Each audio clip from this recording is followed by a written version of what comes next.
जय हिंद दोस्तों, आप लोगों का स्वागत है गुलशन राज मोटिवेशन में। आज आप लोग को RAW मतलब टीम के द्वारा इसका बुक जो लॉन्च हुआ है, जो पीला बुक है, येलो बुक है, तो उसका हम एनालिसिस कराने वाले हैं। दोस्तों आप लोग शुरू से लास्ट तक जरूर बनिए, चैप्टर बाय चैप्टर कराते रहेंगे। इसका ऑब्जेक्टिव सेट भी लाएंगे और इसका थ्योरी पार्ट भी लाएंगे दोस्तों, जो हर एग्जाम के लिए इंपॉर्टेंट होगा। दोस्तों हर एग्जाम के लिए यहाँ पर दिया हुआ है दोस्तों कि हर एग्जाम के लिए इंपॉर्टेंट होगा।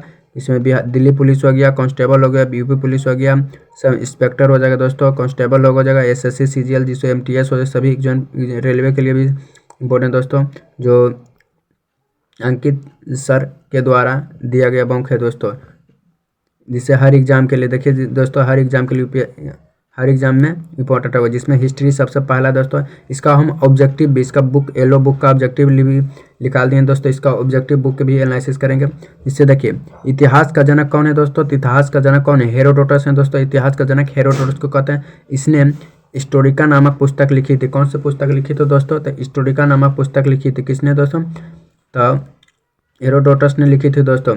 प्राग इतिहास काल किसे कहते हैं, प्राग इतिहास काल किसे कहते हैं दोस्तों, तो देखिए प्राग इतिहास काल किसे कहते हैं, वह काल जिसके लिए कोई लिखित सामग्री उपलब्ध नहीं है, जिसके लिए कोई लिखित सामग्री उपलब्ध नहीं है और जिसमें मानव का जीवन अपेक्षाकृत या पूर्णतः सब नहीं था, उसे प्राग ऐतिहासिक काल कहते हैं दोस्तों। इसका मतलब है कि जब स्टार्ट हुआ था इतिहास, इसमें ने लिखा हुआ नहीं स्पष्ट था, नहीं तो मानव का पूर्णता अपेक्षाकृत भी स्पष्ट था। कोई चीज़ सब भी मतलब संस्कार सब स्पष्ट नहीं था। इसी काल को 3 भागों में बांटा गया था। इस काल को कई भागों में बांटा, 3 भाग में दोस्तों। पूरा पाषाण काल हो गया, मध्य पाषाण काल और नवपाषाण काल। पूरा पाषाण काल अज्ञात से लेकर 800 ईसा पूर्व तक है। पूरा पाषाण काल अज्ञात काल से 800 ईसा पूर्व है। मध्य पाषाण काल 8,000 ईसा पूर्व से 4,000 ईसा पूर्व है दोस्तों। और नवपाषाण काल है 4,000 ईसा पूर्व से 25,000 ईसा पूर्व है। नवपाषाण काल 4,000 से इतना। देखिए अगला पॉइंट है दोस्तों का आग का आविष्कार पूरा पाषाण काल में हुआ था। आग का आविष्कार कौन सा काल में हुआ था, पूरा पाषाण काल में। आग का आविष्कार पूरा पाषाण काल में। पहिया का आविष्कार नवपाषाण काल में हुआ था दोस्तों। पहिया का आविष्कार नवपाषाण काल में हुआ था। नवपाषाण काल में पहिया का आविष्कार। मनुष्य ने घर बनाने की प्रवृत्ति नवपाषाण काल से सीखी थी दोस्तों। मनुष्य ने घर बनाने की प्रवृत्ति नवपाषाण काल से सीखी थी। मनुष्य ने घर बनाने की प्रवृत्ति। मनुष्य ने सबसे पहले कुत्ता को अपना पालतू पशु बनाया गया था दोस्तों। मनुष्य ने सबसे पहले कुत्ता को अपना पालतू पशु बनाया गया था।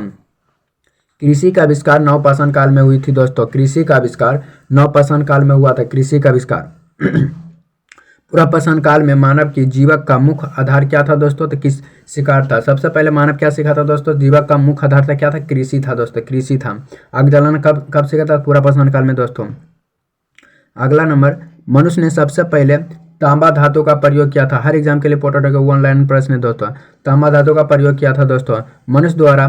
मनुष्य द्वारा प्रयोग किया जाने वाला प्रथम औजार क्या था दोस्तों, तो कुल्हाड़ी था। क्या था, कुल्हाड़ी था, कुल्हाड़ी। अगला नंबर क्वेश्चन है, कृषि का प्रथम उदाहरण क्या था। कृषि का प्रथम उदाहरण कहाँ था, मेहरगढ़ से प्राप्त हुआ था दोस्तों। कहाँ, मेहरगढ़ से प्राप्त हुआ था। भारतवर्ष में भारतवर्ष शब्द का सर्वप्रथम उल्लेख हाथी गुम्फा अभिलेख से मिलता है दोस्तों। जो भारतवर्ष शब्द का उल्लेख सबसे पहले कहाँ मिलता था, हाथी गुम्फा अभिलेख से प्राप्त होता है दोस्तों। भारत द्वारा बोई गई सबसे पहली फसल गेहूं थी दोस्तों। भारत द्वारा बोई गई सबसे पहली फसल क्या था, तो गेहूं थी दोस्तों। कौन थी, तो गेहूं था। जिन सिक्कों पर लेख नहीं है और उन पर जो चिन्ह नहीं है उनको ठीक ठीक ज्ञान नहीं है, ये सिक्का को आहत सिक्का कहते हैं दोस्तों। इसका मतलब हो गया कि जिन सिक्कों पर लेख नहीं है और उन पर चिन्ह नहीं बना है, मतलब लेख भी नहीं, मतलब कुछ भी लिखा भी नहीं, नहीं कोई चित्र है, ठीक ठीक ज्ञान से नहीं है, तो उसे इस सिक्को को क्या कहते हैं, तो आहत सिक्का कहते हैं दोस्तों। इस सिक्का को आहत सिक्का कहते हैं। अगला है कि रोमिल थापर के अनुसार लोहा का उपयोग 800 ईसा पूर्व में प्रारंभ हुआ था दोस्तों। 800 ईसा पूर्व में प्रारंभ हुआ था। कब, 800 ईसा पूर्व में। अगला देखिए क्वेश्चन है दोस्तों कि प्रमुख वेद कितने होते हैं, तो 4 होते हैं। भारत में सबसे प्राचीन वेद हैं दोस्तों। भारत का सबसे प्राचीन ग्रंथ क्या होता है, वेद होता है, जिसका शाब्दिक अर्थ होता है ज्ञान दोस्तों। वेद का शाब्दिक अर्थ क्या होता है, ज्ञान होता है। वेद का शाब्दिक अर्थ ज्ञान होता है। वेद की संख्या कितने होते हैं दोस्तों, तो वेद की संख्या कितने होते हैं, तो 4 वेद की संख्या होते हैं दोस्तों। एगो अथर्ववेद, यजुर्वेद, सामवेद और अथर्ववेद। ऋग्वेद है दोस्तों, सॉरी, ऋग्वेद है, यजुर्वेद है, सामवेद है, अथर्ववेद है दोस्तों, अथर्ववेद है। इससे देखिए यह सबसे प्राचीन वेद है दोस्तों, ऋग्वेद सबसे प्राचीन वेद है, ऋग्वेद सबसे प्राचीन वेद है। इसमें 10 मंडल होते हैं दोस्तों, इसमें 10 मंडल, 1028 सूक्त होते हैं और 10,462 रचना होते हैं, 10,462 रचना होते हैं दोस्तों। अगला देखिए क्या है नोट्स, ऋग्वेद के 5 शाखाएं होते हैं दोस्तों। ऋग्वेद के कितने शाखाएं होते हैं, तो 5 शाखाएं होते हैं। ऋग्वेद के कितने शाखाएं होते हैं, तो 5 शाखाएं होते हैं दोस्तों। ऋग्वेद के 5 शाखाएं होते हैं। देवता सोम का उल्लेख नबी मंडल में हुई थी दोस्तों। देवता सोम का उल्लेख नबी मंडल में ही ऋग्वेद में 21 नदियों का जिक्र मिलता है दोस्तों। ऋग्वेद में 21 नदियों का जिक्र मिलता है। जिसे देवता सोम का उल्लेख है 90 मंडल में, 9वां मंडल में देवता सोम का उल्लेख है। ऋग्वेद में 21 नदियों का जिक्र मिलता है दोस्तों, मतलब 21 नदियों का वर्णन मिलता है। अगला नोट्स है कि गायत्री मंत्र जिनकी रचना विश्वामित्र द्वारा, जिसका उल्लेख है 3रा मंडल में। तो गायत्री मंत्र का उल्लेख 3रा मंडल में है, जिसका किसके द्वारा रचित है दोस्तों, तो ऋग्वेद का 3रा मंडल में है। मेन किसके द्वारा, तो विश्वामित्र के द्वारा रचित है दोस्तों। गायत्री मंत्र का उल्लेख ऋग्वेद में है। यह तथा यह सावित्री को संपर्मित करता है दोस्तों। ये किसको संपर्मित करता है, तो सावित्री को संपर्मित करता है दोस्तों। किसको, सावित्री को। ऋग्वेद में 7वें मंडल में राजा सुधम तथा 10 अन्य राजाओं के बीच का युद्ध का वर्णन है दोस्तों। 10 अन्य उदयों का वर्णन है। इस युद्ध में राजा सुदस की जीत हुई और इसे प्रोशनी नदी पर लड़ा गया था दोस्तों। कहाँ लड़ा गया था, तब प्रोशनी नदी पर लड़ा गया था इस युद्ध को। अगला यजुर्वेद के बारे में, इस वेद को गद और पद दोनों का वेद कहते हैं। गद और पद का कौन सा वेद है दोस्तों, तो यजुर्वेद है। गद और पद का दोनों का वेद कहते हैं दोस्तों, यजुर्वेद को कहते हैं। इसके 2 भाग में बताएं, एगो कृष्ण यजुर्वेद, एगो शुक्ल यजुर्वेद। समवेद, अब देखिए दोस्तों समवेद कैसे हैं। इस वेद को संगीत का जानकारी मिलता है दोस्तों। इस वेद में संगीत का जानकारी मिलती है। कौन सा वेद में, तो समवेद में संगीत की जानकारी, इसलिए भारतीय संगीत का जनक भी कहा जाता है दोस्तों। इसीलिए कौन सा वेद को भारतीय संगीत का जनक कहा जाता है, तो समवेद को भारतीय संगीत का जनक कहा जाता है दोस्तों। समवेद में कुल 1549 रचनाएं हैं, जिसमें मात्र 78 मतलब 78 गो नई हैं, जिसमें शेष ऋग्वेद से ली गई है। अथर्ववेद दोस्तों, यह वेद सबसे बाद में लिखा गया था। सबसे बाद का सबसे कौन सा वेद है, तो अथर्ववेद है। इसमें आधुनिक वेद भी कहते हैं दोस्तों, इसे आधुनिक वेद भी कहा जाता है। किस वेद को आधुनिक वेद कहते हैं, तो अथर्ववेद को आधुनिक वेद भी कहते हैं। इस वेद में जादू टोना, तंत्र मंत्र, चिकित्सक, विवाह और प्रेम का उल्लेख है दोस्तों। प्रेम का उल्लेख है।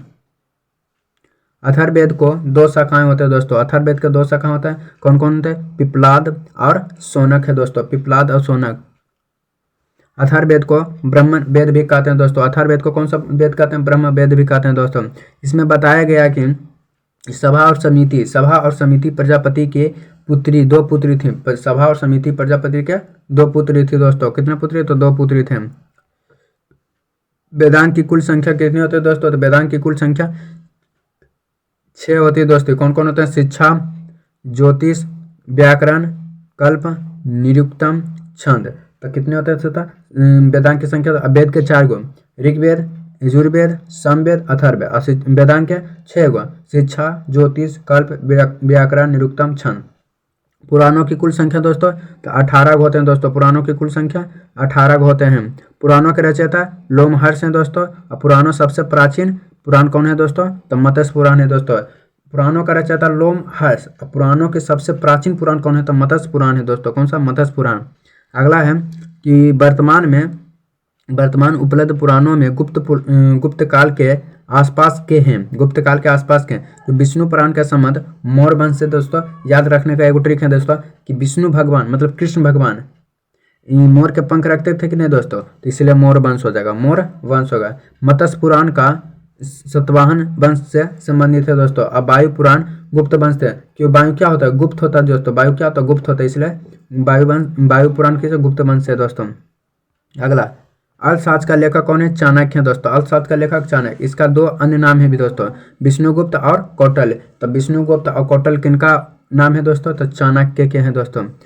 अगला अर्थशास्त्र एक राजनीतिक शास्त्र है दोस्तों। अर्थशास्त्र एक राजनीतिक शास्त्र, इसमें मौर्य कालीनी की इतिहास का जानकारी मिलती है दोस्तों। इतिहास की जानकारी मिलती है। राजतरंगिणी पुस्तक का लेखक कलहन है दोस्तों। राजतरंगिणी पुस्तक का लेखक कलहन है। राजतरंगिणी पुस्तक का लेखक कौन है दोस्तों, कलहन है। इस पुस्तक में कश्मीरी के राजाओं का इतिहास है दोस्तों। तो राजतरंग पुस्तक का लेखक कौन है? कल्हण है दोस्तों। इस पुस्तक किसके बारे में चर्चा किया गया था? तो पुस्तक में कश्मीर की राजाओं की इतिहास का चर्चा किया गया था दोस्तों। अष्टाध्याय पुस्तक का लेखक पाणिनि है दोस्तों। अष्टाध्याय पुस्तक का लेखक कौन है? पाणिनि है। अष्टाध्याय पुस्तक का लेखक पाणिनि। यह संस्कृत व्याकरण की पुस्तक है दोस्तों। संस्कृत व्याकरण की पुस्तक कौन है दोस्तों? तो अष्टाध्याय है, इसका लेखक पाणिनि है दोस्तों। कौन है? पाणिनि है। अगला, सबसे प्राचीन स्मृति कौन सा है दोस्तों? तो मनु स्मृति है दोस्तों। कौन सा है? तो मनु स्मृति है। इसका लेखक मनु है दोस्तों। इसका लेखक क्या है? तो मनु है दोस्तों। इसका लेखक कौन है? मनु है। जैन संहिता को आगम कहा जाता है दोस्तों। जैन संहिता को क्या कहते हैं? आगम कहा जाता है। जैन संहिता को आगम कहा जाता है। जैन धर्म का प्रारंभिक इतिहास, जैन धर्म का प्रारंभिक इतिहास कल्पसूत्र है नामक पुस्तक में है, जो भद्रबाहु ने लिखा था। कल्पसूत्र नामक पुस्तक किसने लिखा दोस्तों? तो भद्रबाहु। किसने? भद्रबाहु। जातक कथा बौद्ध धर्म के से संबंधित है। तो जातक कथा यह बौद्ध धर्म से आगम, जो जैन धर्म से। इसमें महात्मा बुद्ध के पूर्व जन्म की कहानी, पूर्व जन्म मतलब जन्म से पहले की कहानी की निंदा के बारे में बोला गया था दोस्तों जातक पुस्तक में। महात्मा बुद्ध का जन्म 563 ईस्वी में हुआ था, लुम्बिनी में हुआ था दोस्तों। अगला नंबर को है देखो, भारत में सबसे प्राचीन नगर मोहनजोदड़ो था दोस्तों। मोहनजोदड़ो था।